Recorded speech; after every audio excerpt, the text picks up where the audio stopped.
What is up, you guys? Welcome back. In this video I'm going to show you how to combine videos on TikTok. That is quite simple and easy to do, so let's begin. And first open up your TikTok application and then tap on plus icon to start creating your TikTok video. You can use your camera to make a video, or you can use your gallery to get some videos from the gallery. So now I want to add there some videos. I'll use that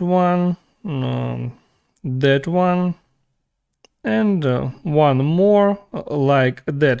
So now I selected 3 videos. Here I see the order, so this will be the first video, the second and the third, and there I can change this order, so I can make this video first, for example, and so on. You got the point.